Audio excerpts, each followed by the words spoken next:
Bonsoir à tous, soyez les bienvenus ici à Paris et dans chacune de vos salles pour notre dernière soirée de notre Université de la Vie 2016.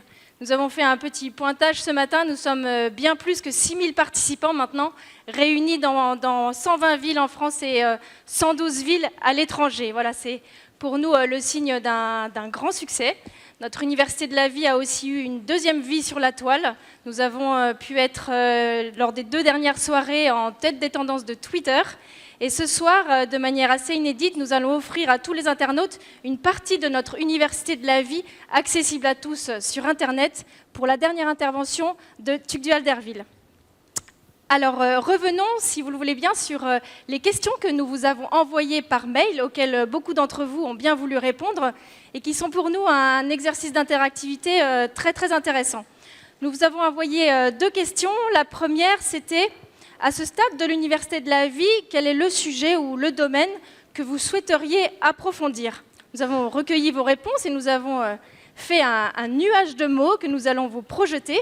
Et là, nous avons été très contents de découvrir que tous les sujets de bioéthique vous intéressent. Vraiment, ils sont tous cités. Alors parfois avec certaines redondances. On a noté que le plus important d'entre eux était le mot politique. Alors bien sûr, il y a l'actualité, il y a 2017 qui se profile, et on l'espère aussi peut-être un souci plus profond, plus sur le long terme, autour de ce qui touche à la politique. Les sujets de fin de vie et d'euthanasie, beaucoup d'actualités aussi, ont recueilli beaucoup de réponses. Mais on voit qu'il y a vraiment tout, l'avortement, l'écoute, l'action, qui a été citée à de nombreuses reprises. Et puis tout en haut, on voit émerger la notion de transhumanisme, sur laquelle beaucoup d'entre nous prenons de plus en plus la mesure. Et puis nous vous avons posé une deuxième question, la plus personnelle, qui était sur votre temps personnel. Qu'est-ce que vous pourriez rogner comme activité, comme loisir, pour dégager un peu plus de temps, pour plus d'engagement en faveur d'une action humanitaire ou politique, en tout cas en faveur d'une culture de vie. Là aussi, nous avons recueilli vos réponses et nous avons fait un nuage de mots. Et là, il sort vraiment de manière très prégnante que les écrans sont sans aucun doute ce qui nous occupe le plus de manière peut-être, on va dire, parfois inutile. On voit ordinateur, Internet, télévision, Facebook. Il n'y a pas Twitter, c'est surprenant. J'aurais pu le mettre, en tout cas. Il en ressort aussi assez gros le mot « aucun ». Là, on peut se remémorer le nuage de mots de la semaine dernière où les 2 blocages que nous avions confessé avoir pour ne pas plus agir étaient le temps et le courage. Mais certains n'en ont vraiment pas. Le mot « aucun » ressort de manière assez importante. Puis il y a le sommeil, le sport, les loisirs. Voilà, quand même pas mal d'activités, mais vraiment les écrans, c'est ce qui ressort comme étant majoritairement ce qui nous mange beaucoup de temps et sur lequel nous pourrions décider, ça demande des efforts, de rogner. Donc je vous propose de vous parler un tout petit peu de l'actualité, parce que là, c'est vrai qu'on vient de vivre un mois d'Université de la Vie, mais il s'est passé beaucoup de choses. À Alliance Vita, on a beaucoup travaillé. L'actualité a été vraiment brûlante, notamment sur le sujet de la loi fin de vie qui a été votée la semaine dernière après de multiples rebondissements législatifs. Il y a également la loi santé qui nous a beaucoup occupés avec des problématiques qui touchent aux dons d'organes, à la recherche sur l'embryon, également bien sûr à l'IVG. Il y a également la GPA, sur laquelle nous avons beaucoup travaillé, et sur des domaines plus scientifiques et techniques. Le sujet du CRISPR-Cas9, qu'on vous a évoqué à plusieurs reprises, nous a aussi occupés encore aujourd'hui, où l'Angleterre a annoncé autoriser à une scientifique de pratiquer cette technique sur des embryons humains. Je vous informe que notre site internet quotidiennement relaye des fils d'actu, des décodeurs, des décryptages. On vous encourage vraiment à le consulter, voire même à vous abonner à une newsletter hebdomadaire dans laquelle on envoie chaque semaine tous les sujets sur lesquels on a pu travailler. Voilà, nous démarrons donc notre 4e soirée. C'est pas forcément un aboutissement, on espère que c'est plutôt un commencement. Je vous remémore rapidement nos 3 premières étapes. La première, c'était les ressorts personnels pour agir. La 2e soirée, c'était l'action humanitaire envers les plus fragiles. La 3e soirée, la semaine dernière, c'était l'action politique pour le droit et la justice. On a pu bien réfléchir au fait que nous sommes tous appelés à être acteurs de la cité. Et ce soir, nous allons travailler sur l'action globale pour la culture de vie. Nous allons réfléchir à la culture de vie dans sa globalité, parce que nous le voyons bien, toutes les dérives bioéthiques que nous observons en fait, sont le reflet d'une culture dans laquelle les droits humains se retournent contre l'homme lui-même parfois. Nous allons démarrer cette soirée avec une première intervention par vidéo, avec un fidèle de l'Université de la Vie, François-Xavier Bellamy, qui était en réunion, donc il ne peut pas être présent physiquement, mais il nous a enregistré une très très belle vidéo. François-Xavier Bellamy, il est philosophe, il est agrégé de philosophie, normalien. Il enseigne la philosophie en classe préparatoire à Paris. Il est également maire adjoint sans étiquette à Versailles. Il est l'auteur de nombreux articles, il tient un blog quotidiennement Pensée pour le jour qui vient. Il est également l'auteur du livre Les Déshérités ou l'urgence de transmettre, qui est sorti chez Plomb, et pour lequel il a reçu en novembre 2015 le prix Daumal, et aussi pour l'ensemble de ses écrits, en particulier sur l'éducation. Ce soir, François-Xavier Bellamy vient nous inviter à réfléchir sur le fait que nous sommes tous cultivés, que la culture est bien plus qu'un avoir, c'est un être. Et nous qui réfléchissons en profondeur à la culture de vie, il vient simplement nous dire qu'à contrario, il n'y a pas de culture de mort, mais que ce qui est vraiment à craindre, c'est plutôt la mort de la culture. François-Xavier Bellamy.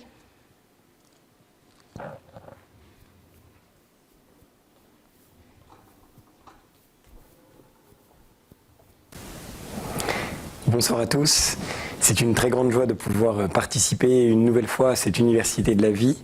Et je suis très heureux d'avoir la chance de pouvoir ouvrir avec vous cette dernière soirée de ce cycle sur la question de la culture. Tous cultivés. Avant tout, je suis désolé de ne pas pouvoir être physiquement parmi vous. Et je suis désolé aussi parce que, vous voyez, la nature nous joue des tours. Et aujourd'hui, ma voix est un peu fatiguée. J'espère qu'elle ne va pas m'abandonner.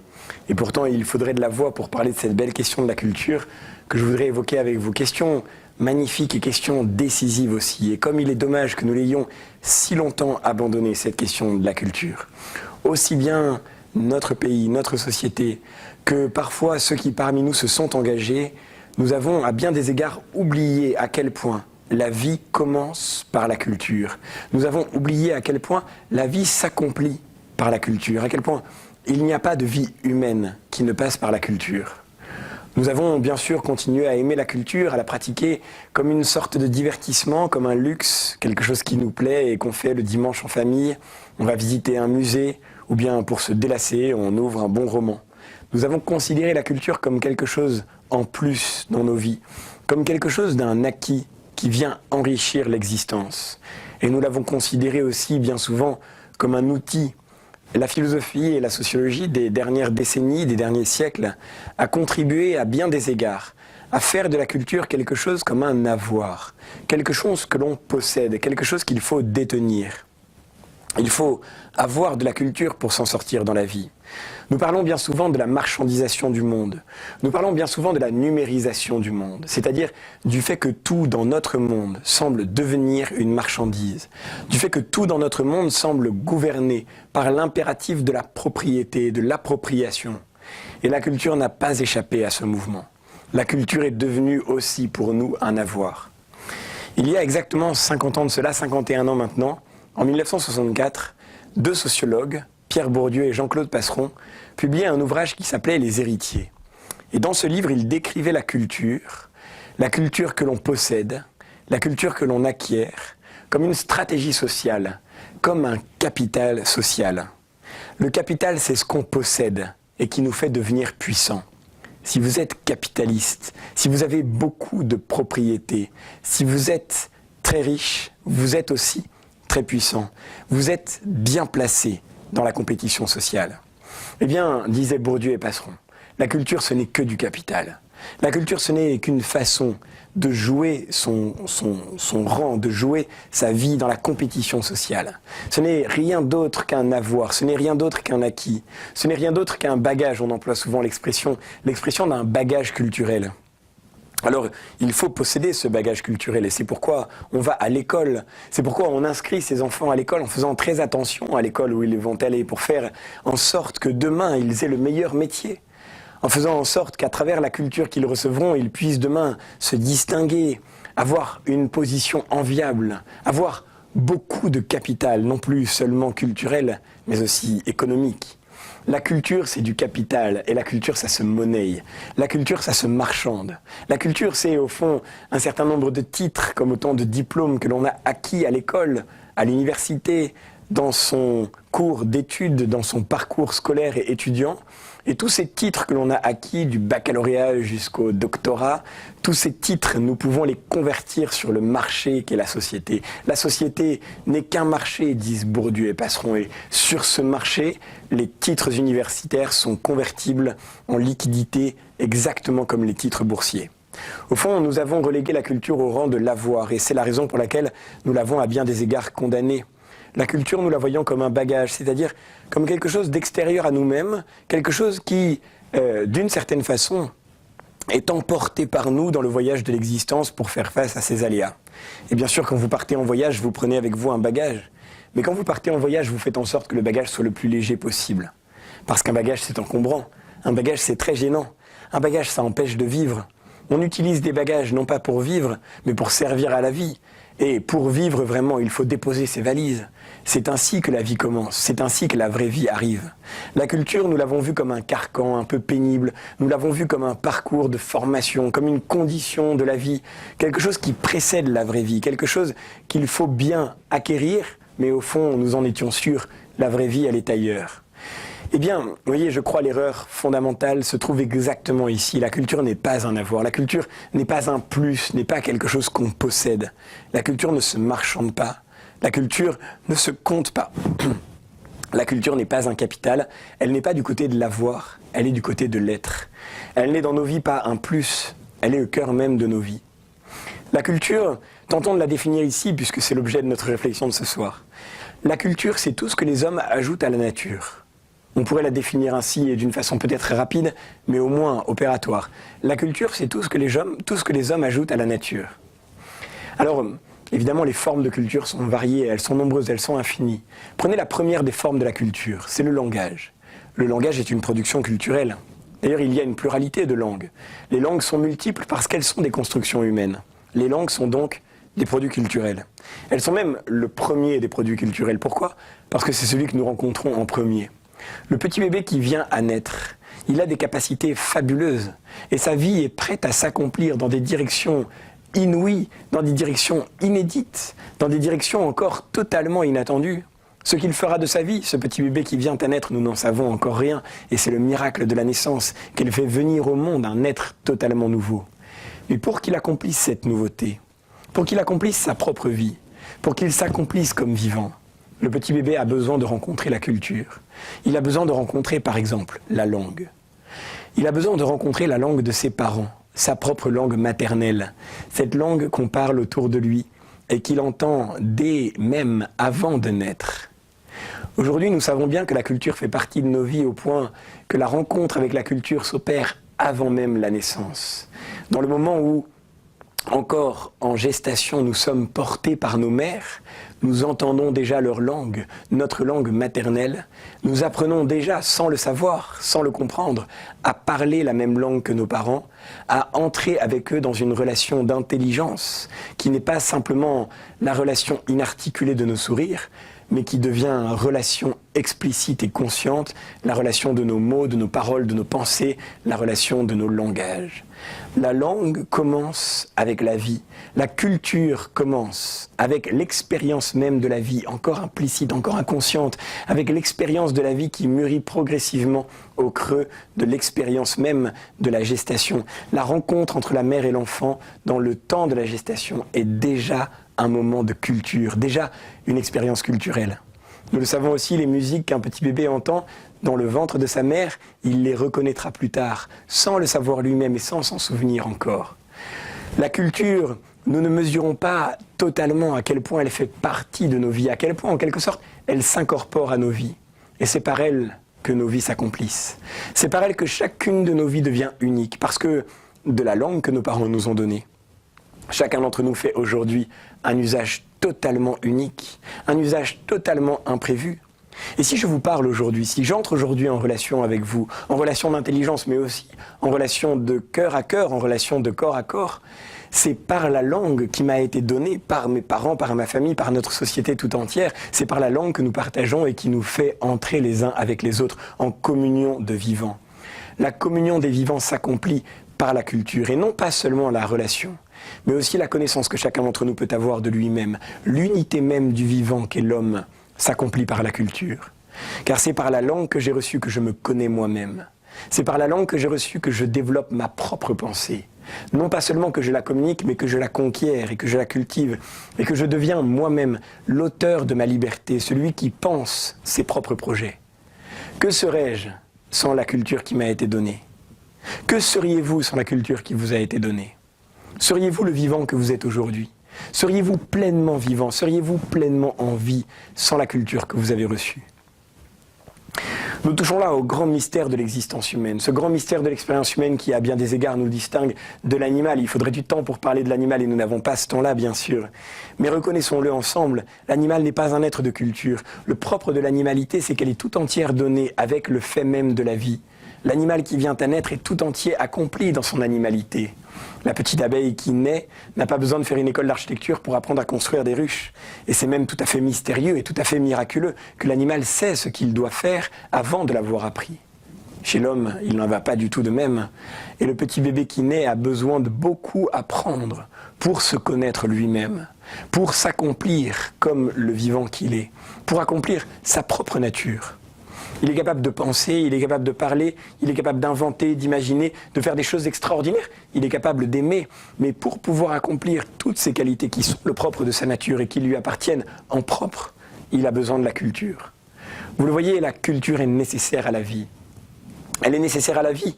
Sans culture, il n'y a pas de vie. Dans le néant de la culture, il ne peut y avoir qu'une vie qui ne ressemble pas à une vie authentiquement humaine. Et peut-être à bien des égards, est-ce ce que nous sommes en train de vivre aujourd'hui. Nous avons appris à distinguer ce qu'on pourrait appeler une culture de vie d'une culture de mort. Mais je crois à bien des égards, et je me permets de partager cette intuition avec vous ce soir, qu'il n'y a pas de culture de mort. La culture de mort, ça n'est que la mort de la culture.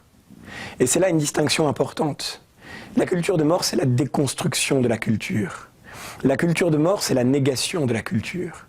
La culture de mort, c'est le néant de la culture. Quand la culture n'est plus partagée, quand la langue dans sa richesse n'est plus communiquée aux générations qui viennent, quand nous n'apprenons plus à voir le monde par le prisme de la culture, d'une culture riche et vivante et féconde, alors nous laissons derrière nous un néant, et ce néant devient puissance d'anéantissement. C'est ce néant qui nous détruit. C'est ce néant qui nous empêche de voir le monde, de voir la réalité telle qu'elle est. Si nous voulons servir la vie, il nous faut servir la culture. Non pas comme un acquis supplémentaire dans nos existences, mais comme quelque chose d'essentiel. Si nous voulons servir la vie, il nous faut nous aussi, à bien des égards, nous réconcilier avec la culture. Combien de temps prenons-nous pour lire chaque jour? Pour lire gratuitement, librement, dans la gratuité de la culture, des œuvres qui nous élèvent. Combien de temps prenons-nous pour voir, non pas des produits de grande consommation qui sortent aujourd'hui sur le marché de la culture, mais des beaux films, des grandes œuvres qui élèvent l'âme, pour visiter des musées, non pas pour faire des musées ou faire des expositions, mais pour nous remettre au contact, gratuitement, lentement, patiemment, des grandes œuvres de la culture. Ce sont elles qui ouvrent notre regard sur le miracle de la vie. Et si nous voulons lutter pour la vie, si nous voulons défendre la vie, il nous faut prendre en compte cette intime priorité, cette priorité fondamentale au cœur de nos existences, cette priorité intime parce qu'elle fait partie de nos vies dans leur quotidien, cette priorité décisive de nous réconcilier nous-mêmes avec la culture et de réconcilier notre monde avec la culture qui, dans sa richesse, est toujours culture de la vie. Il n'y a pas de vie sans culture et il n'y a pas d'engagement pour la vie qui ne soit pas d'abord un engagement pour la culture, non pas seulement auprès des autres, mais d'abord en nous-mêmes. Il n'y a pas de résolution pour la vie qui ne soit pas d'abord une résolution pour la culture, une défense de la culture. Il nous faut apprendre à nos contemporains à regarder à nouveau la vie comme un miracle, dans chacune de ses étapes. À regarder à nouveau la vie comme un miracle, même dans le moment de sa gestation, si fragile et si difficile à voir précisément, si fragile et si discrète. Dans le moment de sa conclusion, avec son caractère éprouvant, avec sa fragilité, avec ses peines, réapprendre à voir la vie comme un miracle dans tous les moments où elle se déploie sous nos yeux. Parce que nous ne voyons pas ce qu'il y a sous nos yeux, sans la culture qui nous ouvre les yeux, sans la culture qui ouvre notre regard à ce miracle évident et pourtant si difficile à voir, à ce miracle qu'est la vie. Il n'y a pas de vie sans culture. Bien sûr, cette petite présentation est bien trop courte et j'espère que vous aurez ce soir l'occasion de la prolonger, de l'approfondir, de la développer. J'espère même que dans chacune de vos expériences, un écho vous permettra de vérifier cette nécessité absolue de la culture pour qui veut défendre la vie. Mais peut-être cette toute petite introduction aura-t-elle au moins permis de mettre le doigt sur cette intuition qu'il nous appartient à chacun d'entre nous de retrouver. C'est qu'au fond, la vie commence par la culture et qu'elle n'est pas un luxe, qu'elle n'est pas un accessoire dans nos existences, qu'elle n'est pas quelque chose de plus. La vie est marquée par la gratuité, nous le savons. La vie ne se marchande pas, la vie ne se calcule pas. La chose la plus importante dans notre vie n'est pas celle qui se compte et qui se mesure, mais c'est celle qui se rencontre dans la langue et dans la culture. Précisément, la culture comme condition de la relation à l'autre, condition de notre relation à nous-mêmes, condition de la communion entre les vivants et condition de l'unité du vivant lui-même, de ce vivant si singulier qu'est l'homme, la culture comme condition de la vie, condition naturelle de l'homme, c'est de cette culture-là que nous devons retrouver le sens de la nécessité, c'est de cette culture-là que nous devons retrouver l'urgence. Merci beaucoup.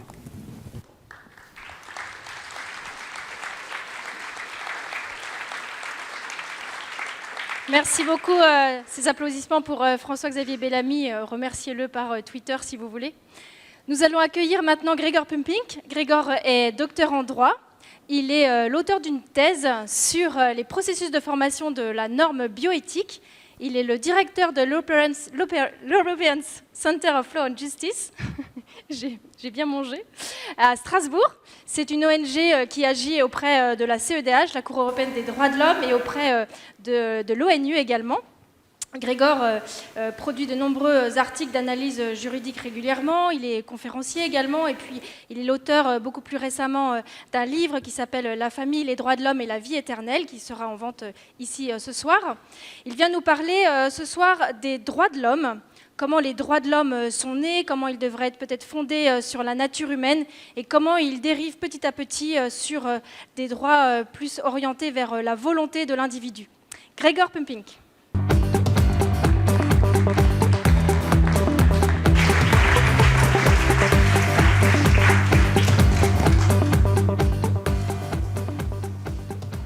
Bien, bonsoir à tous. Merci beaucoup pour cette invitation. Très content d'être avec vous ce soir. Merci Alliance Vita.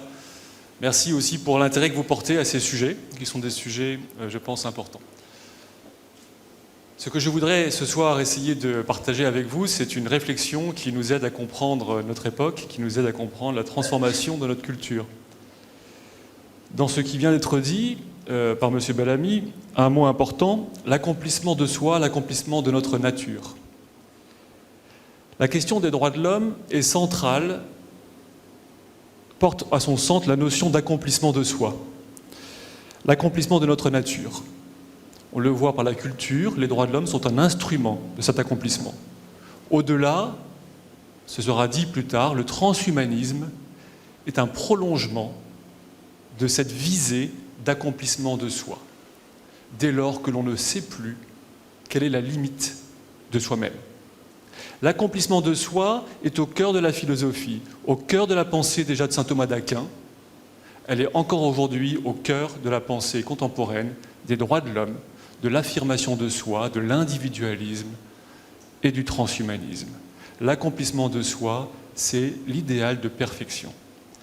Ce que je voudrais vous dire ce soir, c'est que la perfection, l'idéal de perfection est au cœur de la nature humaine, au cœur de l'homme, au cœur de chacun. Et c'est cet idéal qui nous gouverne largement. C'est aussi cet idéal qui nous conduit à vouloir aller au-delà de la nature, puisque l'homme, dans sa nature aussi spirituelle, est toujours tendu au-delà de sa propre nature matérielle, au-delà de lui-même. Cet idéal, il s'exprime spirituellement, et lorsqu'il ne peut plus s'exprimer spirituellement, il s'exprime par la volonté individuelle. Cet idéal, il s'exprime aussi dans le cadre social, à l'égard de l'État, à l'égard des autres dans la société, et il s'exprime au moyen également des droits de l'homme. L'accomplissement de soi, la perfection, ce désir de perfection est le moteur profond de chacun de nous, en tout ce que nous faisons, mais aussi plus largement de la société. Et les droits de l'homme sont fondés fondamentalement sur cet idéal de perfection, d'accomplissement de notre nature, puis d'accomplissement individuel. Qu'est-ce que le droit ? Le droit, ce sont un ensemble de normes qui aident chacun, en chaque circonstance, à accomplir le bien. Et qu'est-ce que le bien ? Le bien, c'est précisément l'accomplissement, la perfection de chaque chose selon sa nature propre. Le droit est l'instrument qui aide chacun à accomplir le bien, à s'accomplir lui-même. Les questions de mariage, par exemple, sont liées à l'accomplissement du couple dans la société. Comment expliquer aujourd'hui que les droits de l'homme, qui sont centraux dans notre société, qui sont au cœur de notre culture depuis longtemps, et qui bénéficient d'un très grand prestige, sont maintenant de plus en plus utilisés pour promouvoir des nouveaux droits qui vont contre la nature humaine élémentaire. Comment expliquer que les droits de l'homme aujourd'hui sont des instruments de libéralisation de l'avortement, alors même que le droit premier dans les droits de l'homme est le droit à la vie ?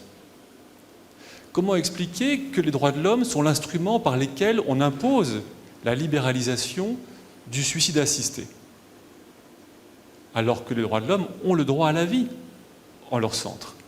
Comment expliquer que les droits de l'homme sont devenus l'instrument par lequel on impose la libéralisation de la GPA, de la maternité par autrui ? Comment expliquer que les droits de l'homme, qui pourtant sont fondés et reconnaissent le droit au mariage de l'homme et de la femme, aujourd'hui sont utilisés pour légaliser et imposer l'adoption par des personnes ou des couples de même sexe, et imposer la reconnaissance par les États des relations stables entre personnes de même sexe. Nous sommes confrontés, et il faut être conscient, à un changement profond, rapide et brutal des droits de l'homme. Les droits de l'homme, lorsqu'ils ont été refondés après la Seconde Guerre mondiale, l'ont été dans un esprit assez démocrate chrétien, qui voulait affirmer, énoncer, protéger une conception classique, on va dire, historique de la nature humaine, de la personne et de la société. Comment se fait-il que ces droits, qui au départ réaffirmaient, pourrions-nous dire, les droits naturels de la personne, liberté d'expression, liberté de pensée, liberté d'association, tous ces droits qui découlent de la nature humaine, comment se fait-il qu'aujourd'hui, ils en viennent de plus en plus à imposer non plus des droits naturels, mais des droits que nous pourrions qualifier d'antinaturels. Des droits qui précisément ont d'autant plus de force qu'ils vont contre la nature matérielle. Le droit à la GPA, le droit à l'adoption, sont des droits qu'on pourrait qualifier d'antinaturels, puisqu'ils tendent à imposer la volonté individuelle malgré la nature. Le droit à l'euthanasie, au suicide, est aussi un droit antinaturel, de même le droit à l'avortement. Comment expliquer cette révolution qui apparaît aujourd'hui de façon manifeste dans notre société ? Cette révolution s'est faite en 2 temps, je dirais. Mais pour cela, il faut revenir à l'origine de la création des droits de l'homme contemporains. Non pas les droits de l'homme du XVIIIe siècle, mais les droits de l'homme du XXe siècle, les droits de l'homme de l'après-guerre. Je pense qu'il y a une petite différence de nature entre les droits de l'homme du XVIIIe siècle, de la philosophie des Lumières, et les droits de l'homme démocrates chrétiens qui ont été réaffirmés après la Seconde Guerre mondiale. Après la Seconde Guerre mondiale, la société occidentale avait été confrontée à des États qui niaient fondamentalement la dignité humaine, qui niaient fondamentalement ce qui a de la valeur en toute personne. Ces États prétendaient agir au nom du droit, dans le respect du droit, dans un respect du positivisme juridique. C'est contre la souveraineté de ces États, contre le positivisme, l'affirmation de la légalité qui va jusque dans la négation de la dignité des personnes, qu'après la Seconde Guerre mondiale, il y a eu ce mouvement d'affirmation contre l'État, contre le danger que constitue l'État, des droits fondamentaux de la personne. Contre l'État qui s'était révélé barbare et assassin, il a fallu réaffirmer la personne, faire prévaloir la personne sur l'État. L'affirmation des droits de l'homme en 45, 48, 50, c'est l'affirmation de la prééminence de la personne sur l'État. L'État est dangereux, la personne est le sujet du droit, elle est aussi le but du droit. L'État est là pour protéger et servir la personne, et non pas l'inverse. Ainsi donc, les droits de l'homme en 48 et en 50 visaient à protéger la personne contre l'État, fondamentalement.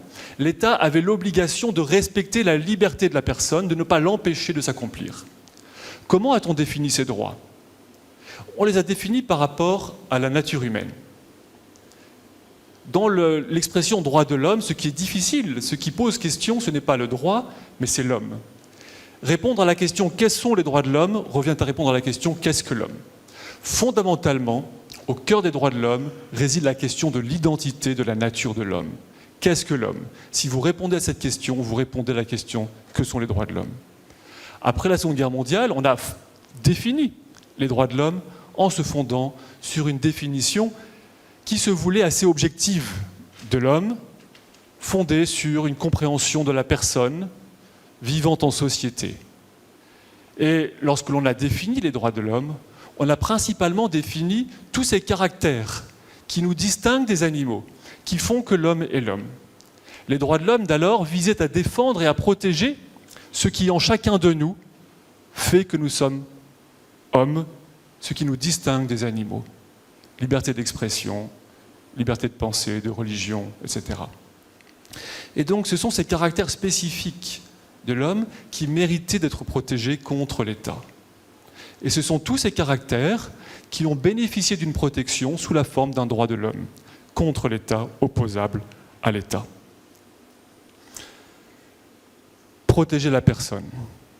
Or, que s'est-il passé ? L'affirmation et la définition des droits de l'homme, fondée sur une idée de la nature humaine, est apparue progressivement, elle aussi, contraignante.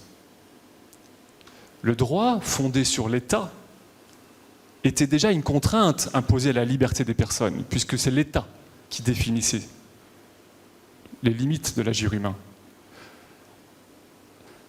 Transposé, en fondant les droits sur la nature humaine, on fonde encore une fois le droit sur une philosophie. Même si cette philosophie prétend être objective et être vraie, pour certains, cette conception de la nature humaine, qui veut que le mariage soit entre un homme et une femme, par exemple, ou qui veut que toute vie soit respectée depuis la conception, cette conception de la nature humaine était perçue comme étant culturelle, comme étant elle aussi une limitation de la liberté. Si bien que progressivement, avec l'affirmation de l'individualisme, dans la seconde moitié du XXe siècle, ce n'est non plus la personne, le concept de personne, qui définit les droits de l'homme, mais de plus en plus l'individu, chaque individu qui est lui-même le sujet et l'objet des droits de l'homme. Chaque personne, par la révolution individualiste, prétend se définir lui-même, prétend dire pour lui-même quelle est sa perfection. Ce n'est plus la perfection abstraite de la nature humaine qui devrait être accomplie, puisque celle-ci encore serait imposée. C'est chaque personne, chaque individu qui dirait pour lui-même quelle est sa perfection. Lui seul serait la véritable réalité, la volonté individuelle serait l'ultime réalité à laquelle finalement nous pourrions nous référer et sur laquelle nous pourrions fonder le droit sans porter atteinte à la liberté. La volonté individuelle serait l'ultime réalité, même si elle est toute subjective. Et donc c'est sur cette volonté individuelle qu'aujourd'hui les droits de l'homme sont refondés, dans la volonté toujours de respecter la liberté des personnes et d'être un instrument pour contribuer au perfectionnement, à l'épanouissement de chacun. Aujourd'hui, les droits de l'homme continuent, et de plus en plus, à se présenter comme un outil au service de l'épanouissement individuel. La Cour européenne des droits de l'homme a affirmé ce droit, et l'affirme de plus en plus. Le droit à l'identité, le droit à l'épanouissement de soi-même, comme étant la source et l'origine du droit. Deux changements fondamentaux se sont opérés dans les droits de l'homme. Premier changement fondamental, les droits de l'homme ne vise plus seulement alors à protéger la personne contre l'État, de l'État. L'État n'est plus perçu comme un danger, comme il l'était encore en 1945 ou face à des régimes totalitaires en Europe. Avec la démocratie et l'État de droit et l'État social, l'État est perçu plutôt comme un soutien, si bien que les individus n'attendent plus seulement de l'État qu'il reste extérieur à leur vie, mais au contraire, nous attendons de l'État qu'il devienne un instrument, un soutien par lequel nous pouvons nous réaliser nous-mêmes. L'État n'est plus seulement là pour protéger les personnes, mais aussi pour les aider à s'accomplir, à se réaliser. Et c'est pourquoi aujourd'hui des personnes demandent à l'État de les aider, par exemple, à se suicider. Parce que c'est par l'État que les personnes envisagent, pensent pouvoir se réaliser. Et c'est aussi par l'État que les individus dans notre société individualiste pensent encore pouvoir exister. Deuxième changement fondamental, donc ce n'est plus la personne, mais l'individu qui fonde les droits de l'homme. Deuxième changement fondamental, le rôle de l'État change fondamentalement comme un État qui soutient. Le droit a un rôle central dans ce contexte. Dans une société individualiste, une société largement atomisée, où chaque personne affirme par lui-même la réalité, sa volonté comme étant la seule réalité, la société n'est plus d'accord sur l'ensemble de la réalité. Le droit acquiert un rôle de recomposition, de réaffirmation de ce qu'est la réalité. Le droit devient de plus en plus une réalité de substitution faite de l'ensemble des volontés individuelles. C'est pourquoi aujourd'hui les droits de l'homme sont au cœur des débats sociaux, puisqu'ils sont devenus le reflet de notre société, et toute forme de nouveau droit qui serait affirmé serait comme un progrès ou un changement dans la définition de la personne et de la société. Tout comme les droits de l'homme sont fondés sur une définition de l'homme, tout changement aujourd'hui des droits de l'homme a pour effet de changer la définition socialement acceptée de ce qu'est l'homme. Les deux éléments sont fondamentalement associés, et donc voilà en quelques mots l'explication, selon moi, de la transformation des droits de l'homme. Je vous remercie.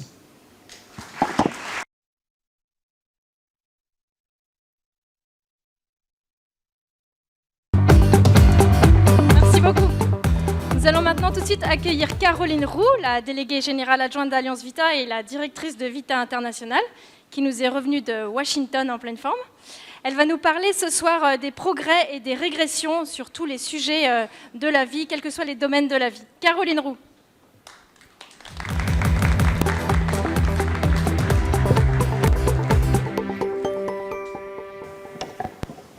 Bonsoir à tous. Avec ce que nous a exposé Gregor sur le renversement qui s'opère actuellement sur l'interprétation des droits de l'homme, nos sociétés se retrouvent dans une situation paradoxale et contradictoire concernant leur rapport à la vie humaine. Et en positif, je voudrais mentionner 6 types de progrès qui sont des efforts pour favoriser l'accueil et le déploiement de la vie humaine dans nos sociétés. D'abord, un consensus international s'est dessiné pour la paix. Gregor en a parlé au lendemain de la Deuxième Guerre mondiale. Eh bien, il y a eu un mouvement, des instances internationales sont nées, l'ONU, le Conseil de l'Europe ou encore l'Union européenne, dans un monde qui aspirait à la paix et qui souhaitait que les droits de l'homme soient au centre pour lutter contre les totalitarismes qui avaient été si meurtriers au XXe siècle. Et aussi pour favoriser le développement des peuples comme élément majeur de la paix. En ce sens, beaucoup a été fait en termes d'entraide, de coopération internationale. Selon les dernières projections de la Banque mondiale en 2015, le nombre de personnes vivant dans l'extrême pauvreté passerait sous la barre des 10% de la population mondiale, alors qu'il y a 25 ans, c'était encore 36% de la population mondiale. Éradiquer la pauvreté reste un objectif majeur, avec l'émergence de nouvelles pauvretés dans nos pays occidentaux et qui nous interroge tous. Deuxième progrès, on pourrait dire, beaucoup est fait pour prévenir la mort et favoriser la vie. Alors, je vais prendre quelques exemples. Par exemple, la lutte contre la violence routière, qui a vu décroître de manière significative la mortalité routière. Et en France, en 1972, en 72, pour nos amis suisses, belges et canadiens, la France comptabilisait 18 000 morts pour atteindre actuellement 3 000, même si c'est encore beaucoup, mais ça a fortement chuté. Lutte contre le suicide aussi, avec des politiques publiques, l'engagement d'associations multiples, et c'est une véritable cause de santé publique. D'ailleurs, Wikipédia vient de mettre en ligne une liste internationale des services d'écoute et de prévention du suicide. Lutte contre les addictions, les drogues, le tabagisme. Et puis, parmi les signes, on peut noter aussi une réprobation pour la peine de mort, comprenant que les sociétés ont les moyens de se protéger des agresseurs sans les mettre à mort. Troisième type de progrès, c'est toutes les politiques nationales et internationales contre les conditions de vie dégradantes et aussi pour protéger les personnes les plus vulnérables. Lutte contre la traite des humains, la vente d'enfants, l'esclavage, les trafics d'organes humains. Dans la lignée des droits de l'homme, on a vu de plus en plus confirmer et affirmer des droits de l'enfant et des conventions internationales pour les droits de l'enfant, la lutte contre la pédophilie. Il y a aussi une attention particulière à la condition des femmes et la lutte contre les violences faites aux femmes. Les politiques pour les personnes handicapées, et même s'il reste encore beaucoup à faire, il y a beaucoup qui a été fait ces 50 dernières années. Et je dirais que les fondateurs qui sont intervenus au fil de nos soirées montrent le magnifique travail qui a été fait dans le silence. Et ce sont les signes de cette dynamique de solidarité pour protéger, aider la vie, améliorer les conditions de vie de manière créative pour s'adapter aux défis humains actuels. Et puis, il y a eu toutes les questions sociales, le droit des travailleurs avec les chartes sociales, la lutte contre le chômage. Une étude publiée fin 2015 par l'INSEE montre que le chômage retarde l'arrivée du premier enfant. Le travail est clé aussi pour fonder des familles et c'est un vrai enjeu de vie. Cinquième progrès, c'est les progrès technologiques qui ont été immenses ces dernières années. Et dans ces progrès, je voudrais souligner particulièrement les progrès autour de la médecine qui sont sur bien des points fabuleux et on obtient des résultats impensables il y a encore quelques décennies, notamment en ce qui concerne la maternité, le traitement des maladies, la lutte contre la douleur ou encore l'accompagnement de fin de vie. Et comment ne pas se réjouir de la baisse de la mortalité maternelle et infantile. Depuis 25 ans, dans les pays en voie de développement, la mortalité maternelle et infantile a baissé de moitié. C'était des objectifs de l'OMS, l'Organisation mondiale pour la santé. C'est très rare dans les pays occidentaux aujourd'hui ce type de mortalité, mais il faut se rappeler qu'en France, au XVIIIe siècle, un nouveau-né sur 3 mourait avant son premier anniversaire. Dans le même ordre d'idées, c'est la croissance de l'espérance de vie, donc 25 ans en un siècle. Et puis enfin, pour terminer ce panorama rapide, et bien sûr vous pourrez compléter en y réfléchissant, il est important de souligner la sensibilité à l'écologie, la dégradation de l'environnement, la surconsommation, l'épuisement de certaines ressources naturelles ont un impact sur les personnes, sur leur qualité de vie, voire même sur la vie elle-même. Et cette prise de conscience demande un effort planétaire pour revoir le mode de développement. Et je dirais que nous sommes à un moment charnière, à la fois passionnant, mais aussi qui remet en cause nos styles de vie. Donc toutes ces politiques sont peut-être critiquables, peut-être améliorables, mais je veux simplement souligner que le déploiement de la vie est une préoccupation de nos sociétés. Mais et là il y a un mais, c'est comment s'alerter des atteintes faites à la nature si on n'arrive pas à reconnaître les atteintes faites à la vie humaine. Le philosophe Pierre Manant, dans son dernier livre « Situation de la France », dit que les droits de l'homme ont été radicalement séparés des droits du citoyen et au lieu de libérer les hommes pour les rendre capables et désireux de participer à la chose commune, ils sont désormais censés se suffire à eux-mêmes. Nous sommes probablement les premiers à livrer tous les composants de la vie sociale, tous les contenus de la vie humaine à la souveraineté illimitée de l'individu particulier. Et ça rejoint ce que disait Grégor tout à l'heure et Thibaut Collin la dernière fois. Et c'est particulièrement sensible en ce qui concerne la bioéthique.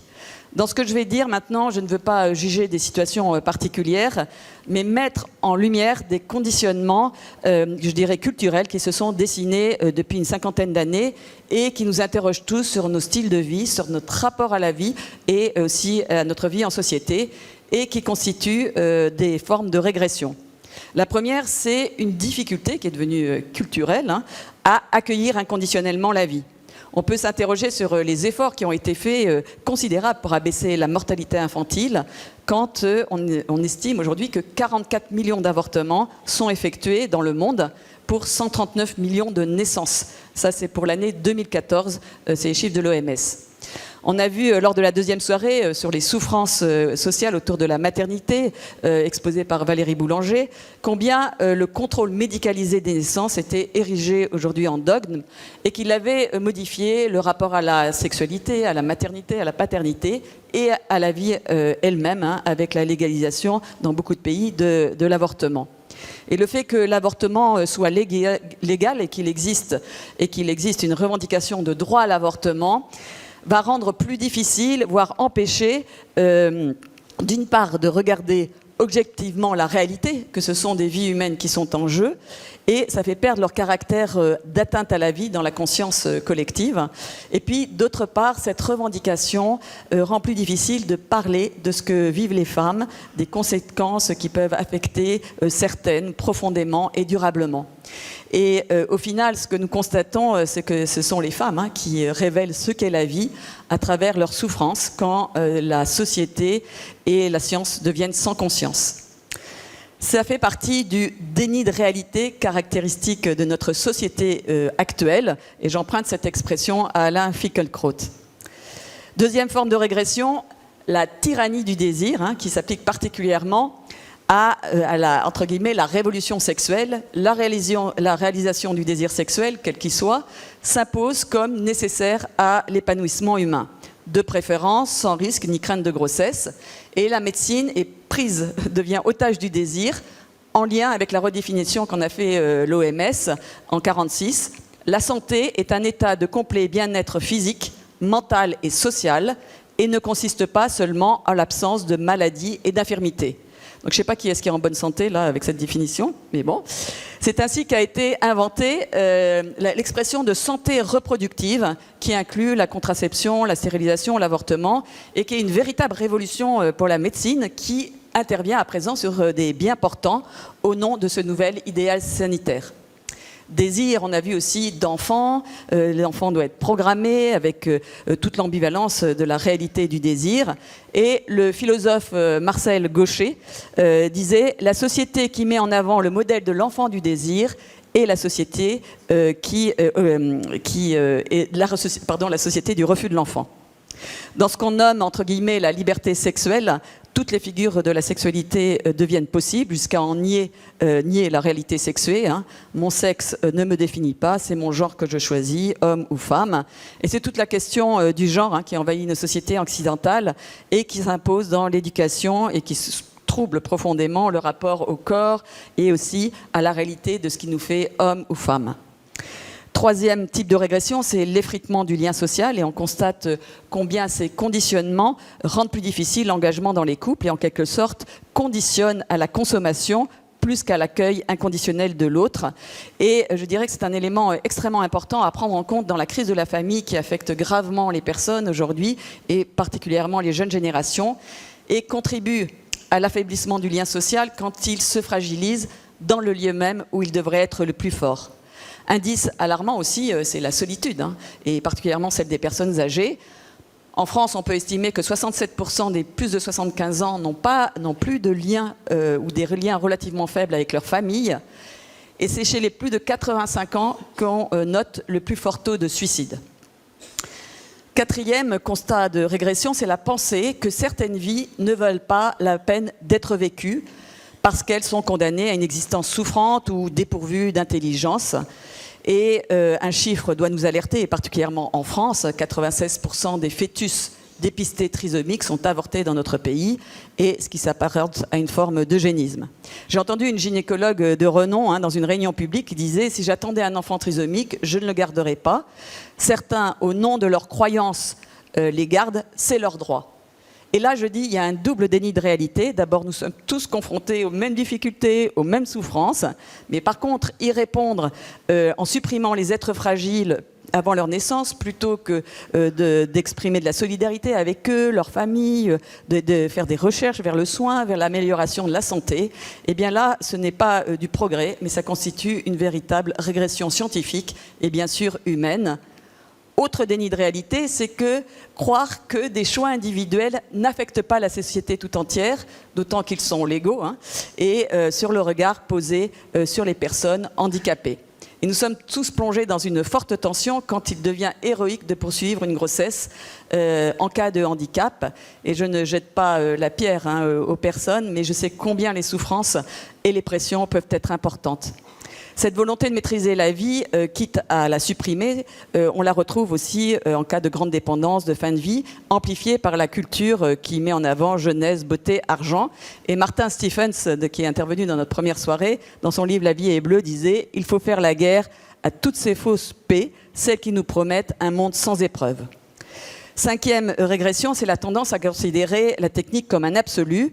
Et je dirais qu'au niveau de la procréation, à Vita, nous sommes très préoccupés de voir la procréation artificielle comme réponse aux questions d'infertilité, au détriment d'une véritable recherche sur les causes d'infertilité, avec à la clé des questions humaines pour les couples qui sont confrontés, car ça demeure éprouvant physiquement, particulièrement pour les femmes, mais aussi psychologiquement quand la médecine intervient dans le lieu même de l'intimité du couple. Question éthique profonde aussi autour des embryons surnuméraires congelés, plus de 191 000 en France. Et non seulement la science conçoit la vie, mais l'embryon humain est entre les mains de l'homme, objet de recherche qui peuvent conduire à sa destruction ou sa manipulation. Et je dirais qu'on est arrivé aux racines de la vie, avec le pouvoir de sélectionner, voire de cloner, de faire des manipulations génétiques qui pourraient même arriver à changer la nature humaine. Et cette volonté de domination sur la vie a atteint son paroxysme avec le mouvement transhumaniste, avec ces tentations d'augmenter l'homme croisé avec des machines. Je dirais que la culture actuelle a de plus en plus de mal à envisager ce qui est l'humain et ce qui ne l'est pas. Enfin, dernière régression, qui est une autre conséquence de l'emprise de la technique sur la procréation, c'est l'émergence d'un droit à l'enfant comme une réponse aux désirs des adultes. Et on le voit aujourd'hui avec les techniques de procréation artificielle qui sont revendiquées par des personnes qui ne sont pas touchées par des problèmes d'infertilité médicale, revendication de la PMA avec donneur pour les femmes homosexuelles, ou encore la gestation pour autrui, comme si les enfants étaient hors sol, sans lien avec la femme qui les a portés, sans lien avec leurs origines biologiques. Et on assiste aujourd'hui à un business de la procréation avec les mères porteuses, les ventes de gamètes, qui s'appuient notamment sur l'exploitation des femmes pauvres et qui créent des fortes tensions entre les pays. On a vu l'Inde et la Thaïlande qui viennent d'interdire la GPA pour des personnes étrangères. En conclusion, je dirais, respecter tout l'homme et tous les hommes, respecter toute la vie et la vie de tous, c'est cette boussole dont a parlé Tugdual Derville à la dernière soirée, qui est la base de la culture de vie. Et puis, dernière phrase de Suzanne Ramex, qui est professeure d'éthique médicale, et qui dit « Dans l'éthique du soin, et l'attention à la personne et l'interdit de tuer sont source de créativité pour une recherche acharnée des meilleures solutions, les plus humaines, les plus ajustées, les plus fines, les plus bienveillantes. » Et je crois que c'est là le vrai développement intégralement humain. Merci. Nous allons prendre un petit temps de questions en duo, comme nous l'avons fait lors des précédentes soirées. Et pour cela, nous allons vous proposer, comme les autres fois, une petite vidéo qui n'a pas de nom, mais que j'ai intitulée « J'ai oublié mon téléphone ». On vous invite donc à la regarder, puis ensuite à prendre 2 petites minutes pour discuter. Voilà, à tout à l'heure.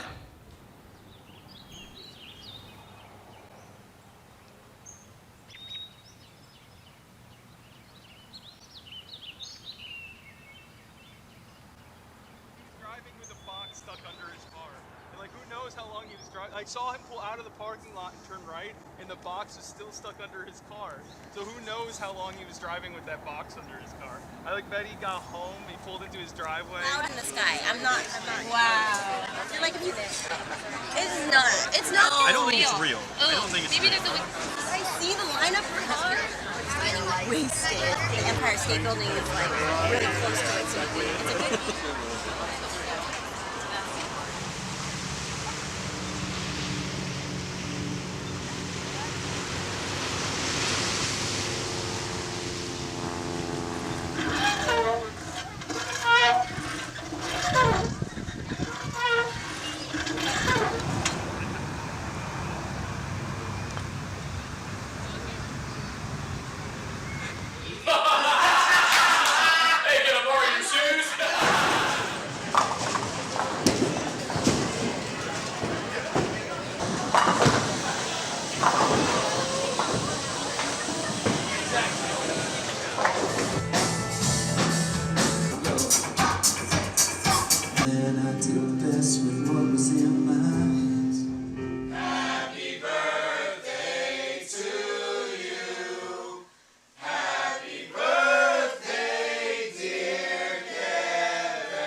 Voilà, nous allons reprendre le cours de notre soirée. Pour notre dernière intervention, nous allons accueillir Tugdual Derville. Et comme je vous le disais en introduction, nous allons proposer son intervention en direct sur Internet à tous les internautes qui nous rejoindront. Nous mettrons une petite vidéo de décompte, comme pour le démarrage de chaque soirée, à l'issue de laquelle la visibilité de notre soirée sera vraiment pour tout le monde. Tugdual Derville, il vient clôturer notre session avec son intervention qui s'appelle « Choisir l'homme », une question, un enjeu crucial qui se pose à l'humanité, mais aussi à chacun de nous.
Eh bien, je salue à la fois tous les participants à cette université de la vie d'Alliance Vita et puis aussi tous les internautes qui nous rejoignent derrière leurs petits écrans pour cette intervention sur le thème étrange « Choisir l'homme ».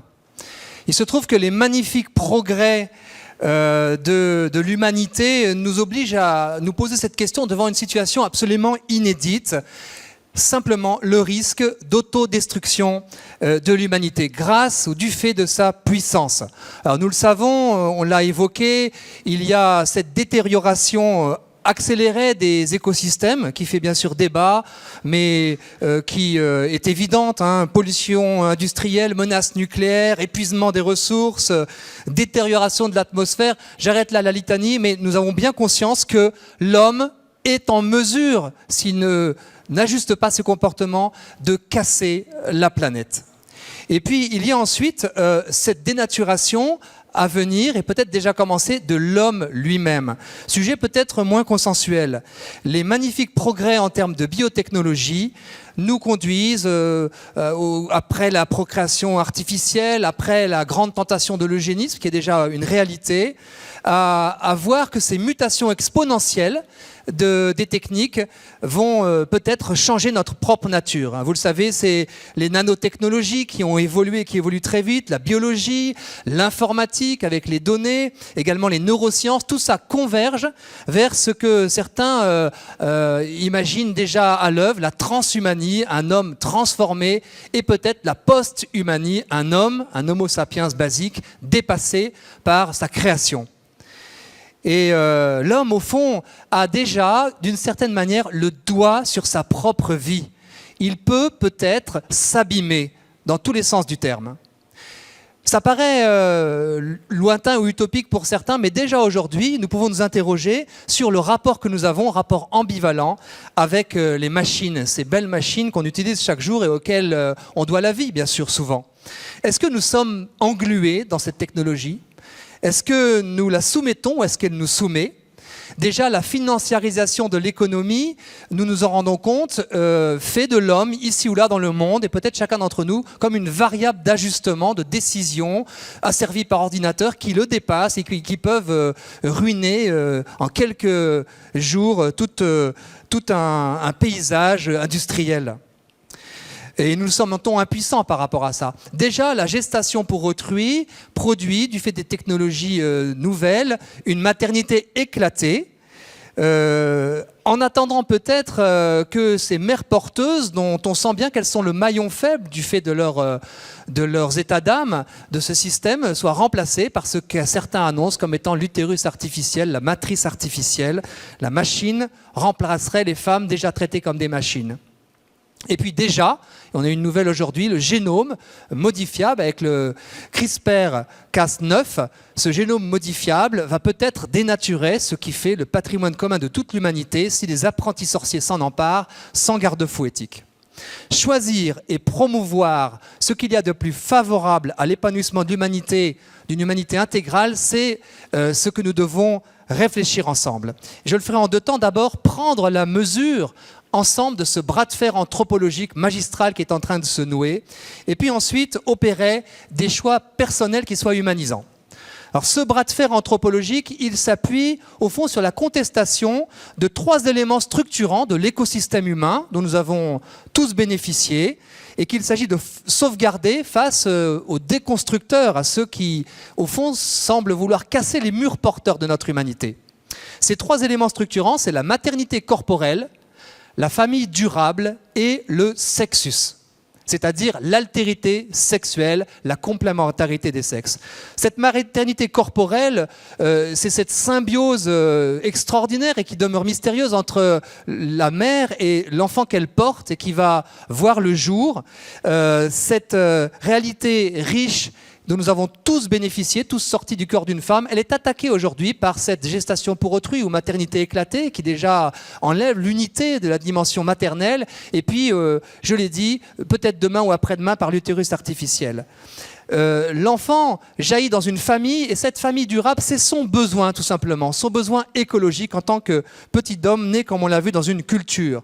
Or, la famille qui est le lieu d'émergence de l'autorité légitime, de la vie politique par conséquent, aussi de la subsidiarité, cette famille qui demeure une valeur refuge pour nous tous, eh bien cette famille est comme attaquée par la société liquide, la société atomisée, faite d'individus sans repères qui se croient parfois héritiers de rien alors que personne ne s'est fait tout seul. Et puis le sexus, cette différence sexuelle, c'est pour le petit homme, la clé de voûte de l'organisation sociale.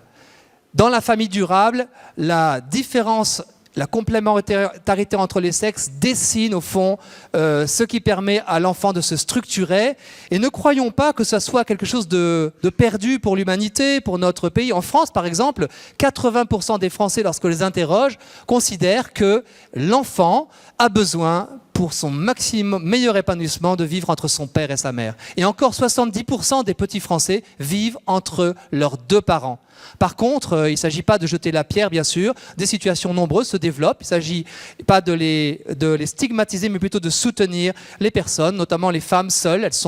Il y a 20% d'enfants qui vivent avec des femmes seules. Alors cet écosystème que j'ai décrit en 3 points dessine au fond ce qui fait un homme. J'ai noté 4 critères. L'homme est limité, premier critère. Et il est limité en naissant dans une famille, il se reçoit, il est donc né dans l'anthropologie du don. Il se reçoit et par conséquent il peut se donner. Il se reçoit avec les 3 limites de sa condition humaine. Un corps sexué, le temps compté et la mort inéluctable. Voilà ces 3 limites qui sont celles qui lui permettent aussi d'accueillir son interdépendance avec ceux qui l'entourent, à commencer bien sûr par les membres de sa famille, interdépendance qui a commencé entre ses parents dans la procréation. Et cet homme limité, il vient dans ce bras de fer anthropologique s'opposer au fantasme de toute puissance d'un homme immortel, omniscient, omnipotent, c'est ce fameux transhumain.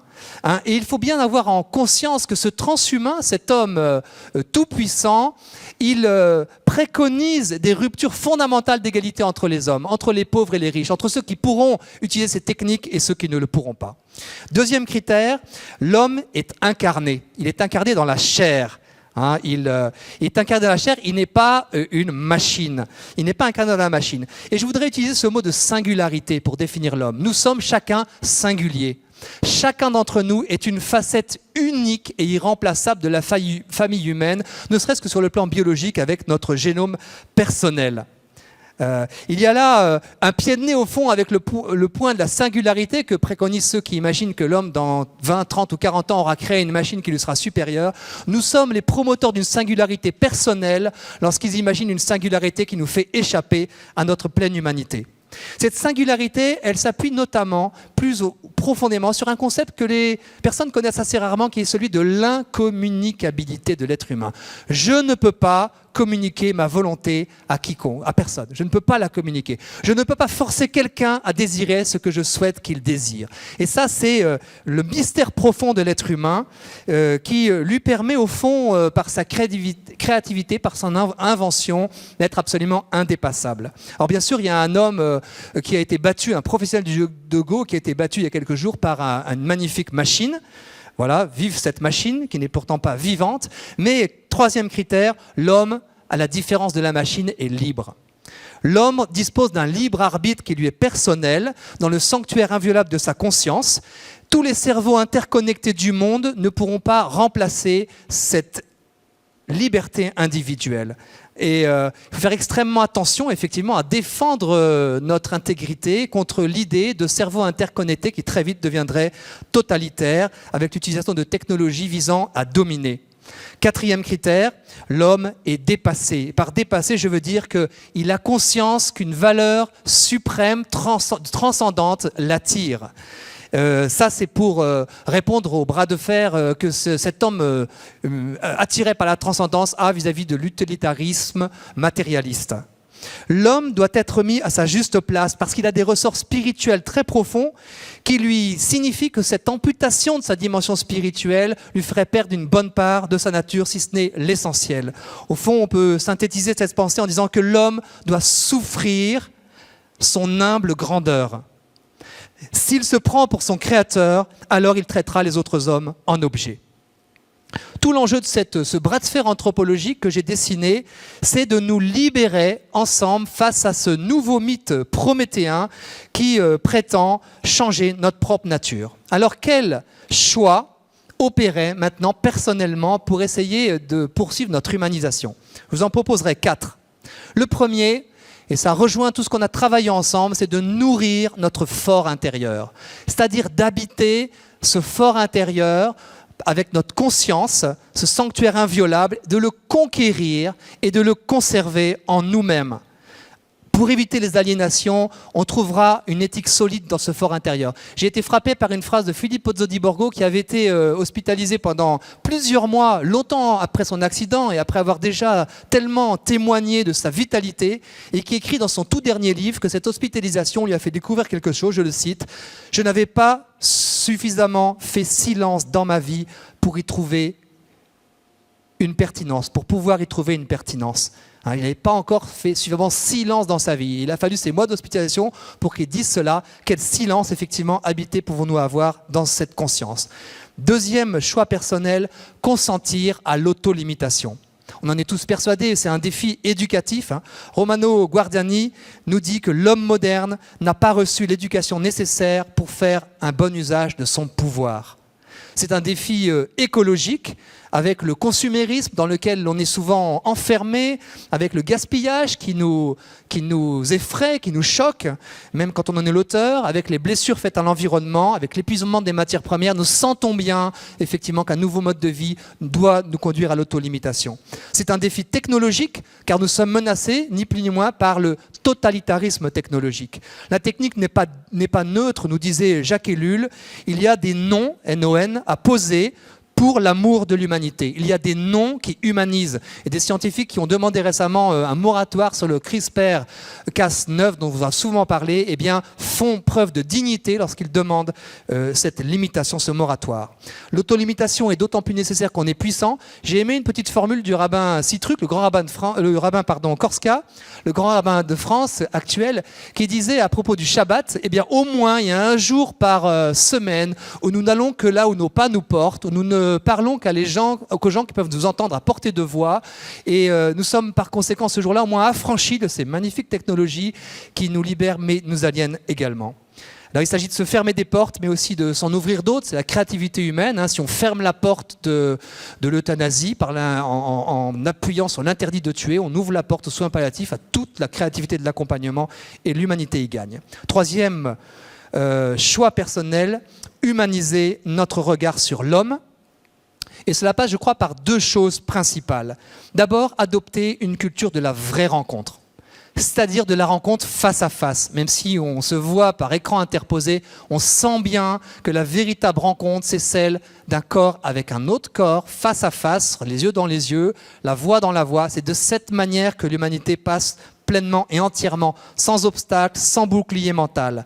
Rien ne la remplace. Et c'est d'ailleurs la rencontre qui naît dans la famille et qui permet ensuite de déployer des nouvelles rencontres ensuite dans la vie sociale. Et puis la deuxième remarque pour humaniser notre regard sur l'homme, c'est de faire l'expérience de la dignité. Je pense que 2 expériences universelles sont à faire, et nous les faisons toutes un jour ou l'autre, je crois, à propos de la dignité. D'abord, c'est l'expérience de l'émerveillement. Un jour ou l'autre, celle que nous méprisions, auquel nous n'accordions pas de valeur, l'être humain ou une catégorie d'êtres humains, peut-être celui que nous connaissions fort et qui était devenu faible, et auquel nous pouvions avoir du mal à accorder une dignité, cette personne-là nous révèle la beauté et la puissance de la personne humaine. Une beauté qui dépasse sa force et qui est dans son être profond. Ça, c'est l'expérience de l'émerveillement. Parce qu'un jour, avec un détenu, avec une personne de la rue, avec une personne touchée par un lourd handicap que vous ne connaissiez pas, avec quelqu'un de votre famille devenu dépendant, jaillit en vous le mystère de sa profonde dignité. Et puis l'expérience complémentaire qui peut peut-être vous surprendre, c'est celle qui semble être inverse, mais qui est vraiment complémentaire, c'est celle de l'effondrement. Un jour, je n'y crois plus. Un jour, je ne ressens plus cette dignité. Un jour, ces beaux principes que j'avais en tête du respect de la vie s'effondrent devant une personne qui n'en finit plus de mourir, devant une personne dont le handicap me paraît insurmontable, devant une histoire pour laquelle je ne vois plus de sens à la vie. Et alors, je m'accroche au plus profond à quelque chose qui me dépasse, la dignité humaine, comme à un pari. Et je fais appel justement à Pascal, qui dit à propos de l'homme, « L'homme passe infiniment l'homme ». Cette conscience qui est à la fois une expérience d'émerveillement et d'effondrement, que l'homme passe infiniment l'homme parce qu'il a quelque chose en lui de sacré. Le 4e choix personnel que je nous propose de faire, il est peut-être un peu douloureux pour chacun. C'est de rechercher l'humain dans nos choix de vie. C'est-à-dire que nous sommes actuellement, chers amis, dans un état de guerre anthropologique. Nous sommes en état d'urgence anthropologique et de permanence de cette urgence. Est-ce que dans nos parcours personnels, dans nos parcours professionnels, de loisirs, est-ce que dans les occasions que nous avons d'orienter notre vie, que nous soyons tout jeunes ou de les orienter à d'autres âges, est-ce que nous privilégions toujours l'homme? Est-ce que nous faisons le choix de l'homme? Non pas seulement un choix de neutralité par rapport à l'homme, mais est-ce que nous nous mettons dans des endroits exposés où il est question de défendre l'homme contre l'idéologie qui tente de le déconstruire et de le détruire finalement, plus ou moins consciemment? Voilà, jeunes ou moins jeunes, nous sommes appelés à tisser l'humanité sans être robotisés par des normes, des numerus clausus qui nous détournent de nos vocations, sans être peut-être aussi détournés par les surmoi parentaux qui nous demandent de poursuivre notre chemin comme on a toujours fait, alors qu'aujourd'hui, il y a cet enjeu majeur. Alors pour finir et pour conclure, je rappellerai, parce qu'il faut la connaître par cœur, la boussole qui nous conduit, tout l'homme et tous les hommes, tout l'homme dans toutes ses dimensions et tous les hommes où qu'ils soient, toute la vie est la vie de tous. Autrement dit, choisir l'homme, c'est n'en exclure aucun, c'est prendre soin de tous, c'est s'attacher à leurs conditions de vie et bien sûr avec une priorité vis-à-vis des plus fragiles qui en ont davantage besoin. C'est donc de se faire ensemble solidaires des plus fragiles. Je vous remercie.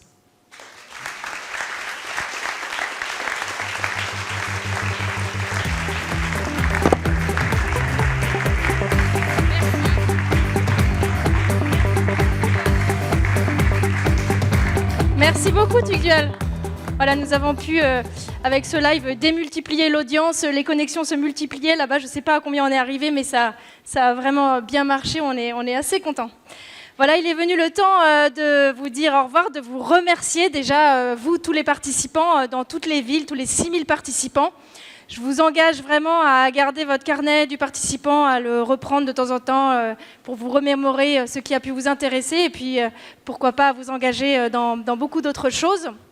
Nous voulons remercier tous nos membres, tous nos bénévoles qui ont vraiment œuvré pour organiser tout ça localement, pour la technique, pour l'organisation et puis aussi tous les...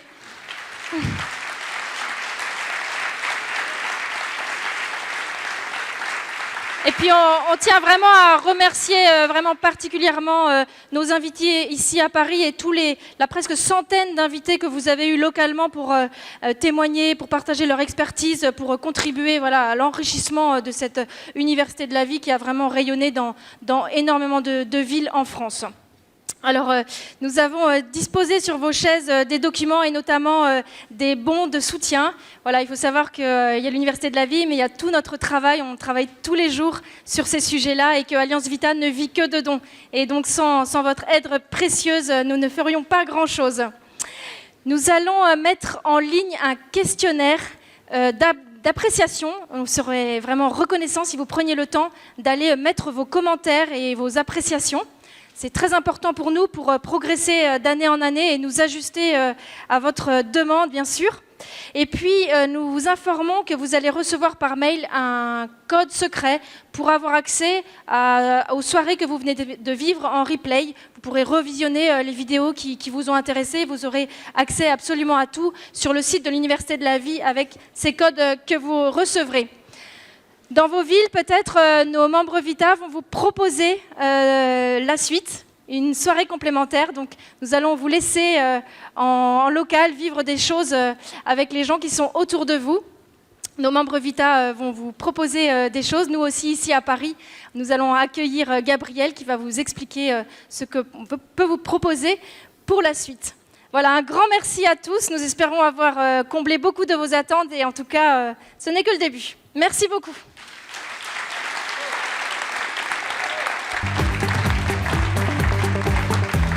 Tu prends le micro ? Ouais.